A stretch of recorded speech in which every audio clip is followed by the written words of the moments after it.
Hello, আসসালামু আলাইকুম সবাইকে। সবাই কেমন আছেন? চলে এসেছি আবারও নতুন আরেকটি ভ্লগ নিয়ে আপনাদের সাথে।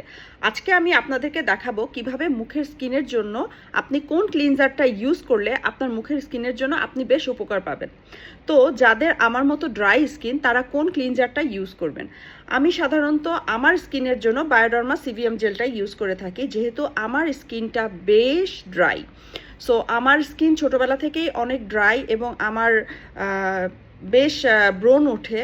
তো আমার ব্রণ উঠে, এই যে দেখেন আমি দেখাচ্ছি, এই যে প্রায় প্রায় আমার এরকমের ব্রণ উঠে, এরকমের ব্ল্যাক কালারের দাগ হয়ে যায়।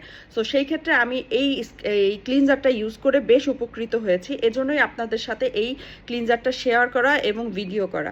তো আমার মতো যারা এরকম সাফারার আছেন যে তাদের ব্রণ উঠতেছে, তারপরে ড্রাই স্কিন, চেহারাটাকে ভিতর থেকে ক্লিন করতে পারতেছেন না, বা আপনাদের সময়ের অভাবে আপনারা পার্লারে যেতে পারতেছেন না, তো আপনারা সেই ক্ষেত্রে এটা প্রতিদিন সকালে এবং রাতে ইউজ করে দেখতে পারেন। হয়তো আপনারা আমার মতো উপকৃত হতে পারবেন, কারণ আমি অনেক ব্যস্ত থাকি, সেই ক্ষেত্রে আমি পার্লারে যেতে পারি না, বা সময়ের অভাবে আমি ঠিকমতো নিজের যত্ন নিতে পারি না। তো আমাকে এই ক্লিনজারটা বেশ হেল্প করে। তো আপনারা যদি এটা ইউজ করে একবার হলেও দেখেন, যারা আমার মতো প্রবলেমে আছেন, একবার হলেও দেখেন, হয়তো আপনারা উপকৃত হতে পারবেন। তো আমার ভিডিওটি ভালো লেগে থাকলে আমার চ্যানেলটি ফলো করবেন, আমাকে একটা কমেন্ট করে যাবেন এবং আমার জন্য দোয়া করবেন। সবাই ভালো থাকবেন। আসসালামু আলাইকুম সবাইকে।